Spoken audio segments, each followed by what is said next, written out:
Assalamualaikum dan selamat petang. Apa khabar semua? Sebelum kita start, saya dah hadiah. Jeng jeng jeng.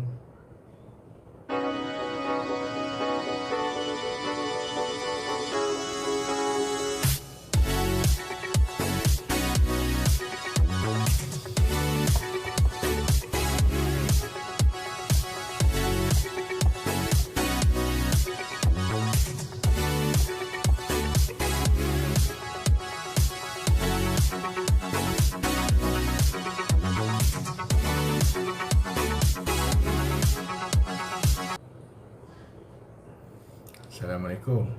Selamat petang. Buat apa semua?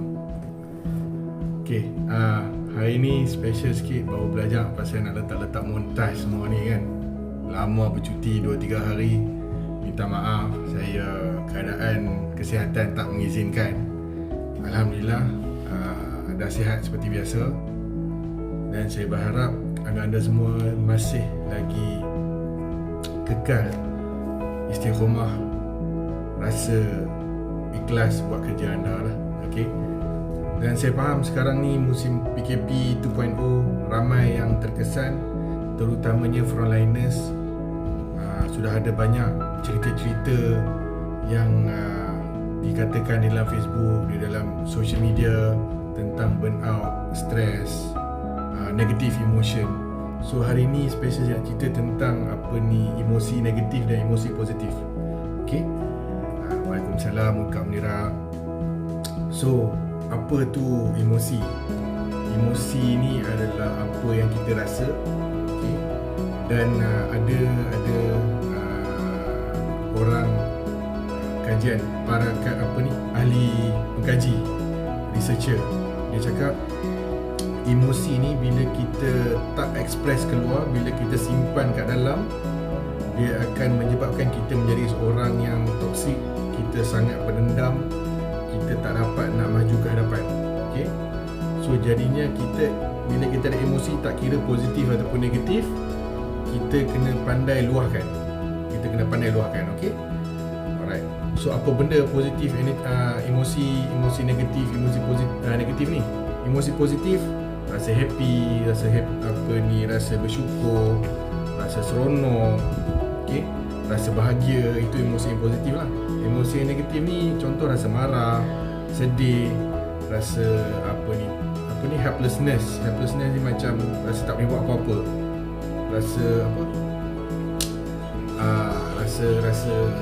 rasa sangat macam tak berguna lah. Okay? Itu antara ciri-ciri negative emotion ni. Okay? Selain pada tu, saya just nak bagi tahu, emosi negatif, emosi positif ni kedua-duanya adalah benda yang normal. Kita sebagai manusia takkan boleh lari pada perasaan positif ataupun negatif ni. Okay? So, kita kenalah terima apa yang kita rasa.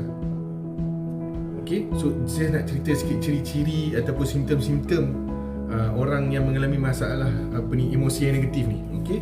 So kita bagi 3, daripada segi fizikal, daripada segi emosinya, daripada segi kita punya perbuatan, behavior. Daripada segi fizikalnya, kita akan rasa otot-otot tegang, kita akan nafas laju secara kita sedar ataupun tak sedar. Kita boleh rasa tiba-tiba peluh-peluh banyak, kita gigi-gigil, mulut rasa kering. Ni adalah kita punya badan punya reaksi in a flight or fight punya situation. Okay? So memang benda ni akan berlaku, terutamanya kalau kita tengah dalam keadaan marah. Okay? Emosi pula kita boleh jadi senang marah, asal benda kena cuit sikit pun rasa tak kena. Okay? Senang rasa touching lah, kita kata easily touch. So orang cakap sikit kita dah terasa. Lepas tu kita rasa tak berguna. Okay? Rasa confused. So ini adalah antara contoh-contoh emosi yang tanda-tanda emosi kita terganggu lah. Okay? Dan yang ketiga, daripada segi perbuatan kita punya behavior, kita rasa kita akan buat benda-benda yang mungkin boleh meriliskan kita. Contohnya orang suka merokok, dia akan merokok. Okay? So and then kita suka buat perangai, asyik-asyik nak marah, asyik-asyik nak buat perangai nak tanam pintu, tutup pintu kuat-kuat. Okey, tu tanda-tanda behavior kita tengah mengalami masalah emosi lah. Okey, asyik sentak je kan, betul. Okey, so apa macam saya cakap tadi, emosi positif, emosi negatif kita kena terima. Okey, kita sebagai manusia memang takkan boleh lari pada perkara-perkara ni.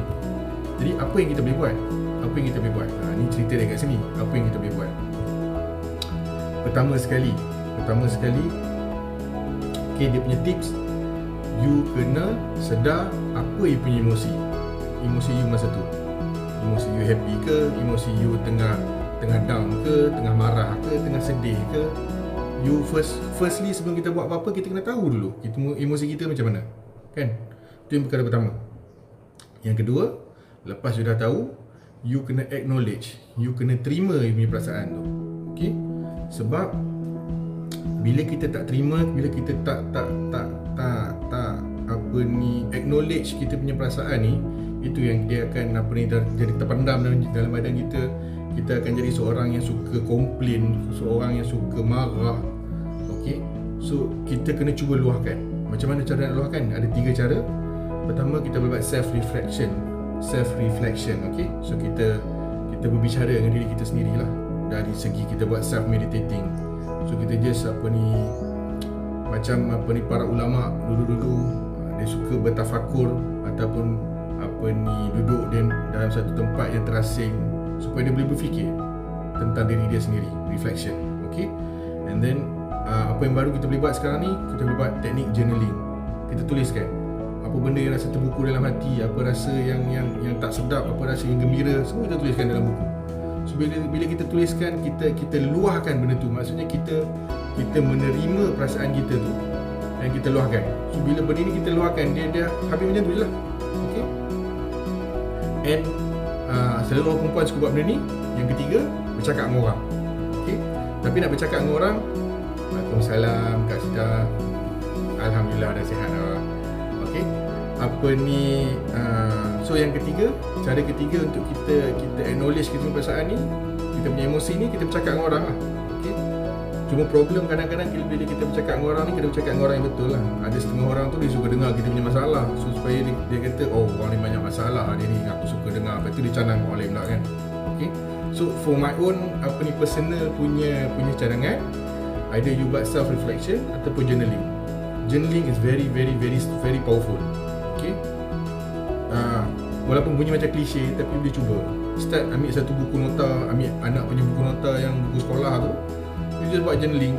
Tulis hari ni rasa tak puas hati benda apa, tulis kat benda tu. Okay, alright. So yang ketiga, step yang ketiga, apa yang kena buat, bila you dah tulis benda tu, journaling tu, buat journaling, you kena fokus. Tuliskan 10 benda yang you ada, yang you rasa bersyukur sangat you ada sekarang ni benda. 10 benda, 10 Okay, you buat benda tu dulu. Okay, bila you dah tulis semua benda tu, step keempat nak buat apa? Okay, kalau kata contoh you tengah marah, ataupun you tengah sedih, ataupun you tengah rasa down, tuliskan kat situ apa yang you boleh buat. Apa yang you boleh buat ni, ingat tak konsep AOC dengan ABC yang saya cerita dulu? Area of control dengan area beyond control. So you tuliskan kedua-dua benda, you buat column AOC, ABC. So AOC, benda apa yang boleh buat? ABC, benda apa yang tak boleh nak buat? Okay, contoh you tengah marah sangat sebab PKP, tak boleh nak mencari rezeki contohnya kan. So ABC, PKP lah. AOC, you boleh pivot you punya business. Contohnya you punya business kata gunting rambut kena tutup kan sebab PKP. Mungkin you boleh buat pivot daripada segi you pergi rumah ke rumah sebab barber tutup tapi orang still kena potong rambut. So you buat khidmat pergi rumah ke rumah. Itu salah satu cara untuk kita ubahkan. Okay, and then last sekali, tips yang kelima, tips yang kelima, kita kena belajar to let it go. So usually bila kita dah start buat journaling ni, kita boleh nampak, kita boleh berfikir dengan lebih rasional, dengan lebih logikal tentang perasaan kita. Okay, kesimpulan kat sini, saya bukan nak kata kita tak nak negative emotion. Yes, memang betul kita tak nak, tapi kita tak boleh lari pada benda ni. So kita kena terima emosi negatif ni, dan kita anggap dia benda yang kita lalui. So jangan bila kita dapat emosi negatif, kita marah, kita sedih tu, kita pegang, kita pendam. Aku ni sedih, aku ni tak guna, aku ni tengah marah semua. Tak boleh. Kena lepaskan. So lepaskan tu bukan maksudnya kita tak ambil peduli. Kita terima dia. Kata okey, aku faham, aku tengah marah sekarang ni. Aku tengah marah sebab PKP, aku tak boleh nak cari pendapatan. Okay, fine. So you dah acknowledge you punya perasaan marah, dan kenapa you marah. Okay, that is very powerful. You kena tuliskan lah, buat journaling, ataupun you cakap pada diri you sendiri. Tengok cermin, you bercakap dengan diri you sendiri lah. Okay. And last kali yang saya cakap tu, learn to let it go. Kita kena belajar untuk yalah, let it go macam Frozen tu kan. Okay. So salah satu cara yang paling hebat ataupun paling powerful yang saya belajar setakat ni, konsep Ho'oponopono. Ho'oponopono ni dia asal pada Hawaii. Okay, konsep pada Hawaii. Maksud dia to correct an error. Dia basically dia nak kita take responsibility, kita nak cleanse diri kita daripada emosi-emosi dan perkara-perkara yang menjerabutkan kepala otak kita lah. Okay, basically. So apa yang perlu buat dengan Ho'oponopono ni simple je. Dia cakap, ya Allah, pada orang Islam, ya Allah. Kalau orang yang bukan beragama Islam atau beragama lain, dia God, dia universe, kepada yang tak percaya pada Tuhan, dia cakap, ya Allah, I love you, I'm sorry, please forgive me, thank you. Buat sekurang-kurangnya 20 kali dalam satu masa. Okay. So untuk agama lain pun boleh juga, dear God, I love you, I'm sorry, please forgive me, thank you. Basically, kalau you rasa marah pun, you just cakap kepada, kita nak mengadu kepada Allah lah, mengadu kepada Tuhan kita lah. Okay. Yang kita ni memang lemah, so kita mengaku kita punya salah, kalau benda apa yang salah pada kita, dan kita minta pertolongan dia lah. Okay. Dan kita bersyukur, sebab tu kita kata thank you tu. Okay. So tu Ho'oponopono. And saya akan ada sesi lebih mendalam tentang Ho'oponopono ni, sebab saya rasa di masa PKP ni, saya rasa benda ni sangat perlu lah untuk kita semua. Dan saya rasa saya ada tanggungjawab untuk sharekan benda ni kepada anda semua. Okay. Dan untuk orang Islam ada bonus lain. Selain daripada buat Ho'oponopono, you boleh buat zikir sekali. Okay, zikir dia sama juga konsep macam Ho'oponopono. Ho'oponopono cakap, I love you, I'm sorry, please forgive me, thank you. Okay, kalau dalam Islam, kita zikir Alhamdulillah, Subhanallah, Alhamdulillah, Allahu Akbar, Astaghfirullahaladzim. So basically benda yang sama lah. Okay. So benda ni Islam dah ajar benda ni lama dah. Okay. Cuma daripada Hawaii dia buat benda yang sama, mungkin dapat ilham daripada Allah bagi kat dia, mana kita tahu kan. And then dia keluarkan konsep ni. Okay. So kita cuma buat penambahbaikan lah daripada apa yang orang dapat, dan kita adaptasikan kepada kita punya agama sendiri ataupun untuk kegunaan kita sendiri. So saya harap perkongsian hari ini dapat membantu anda semua hari ini. Terima kasih kepada sudi yang melihat dan mendengar celoteh saya petang ni setelah lama tak bersiaran kan. Okey. Kita jumpa lagi insya-Allah. Assalamualaikum warahmatullahi wabarakatuh.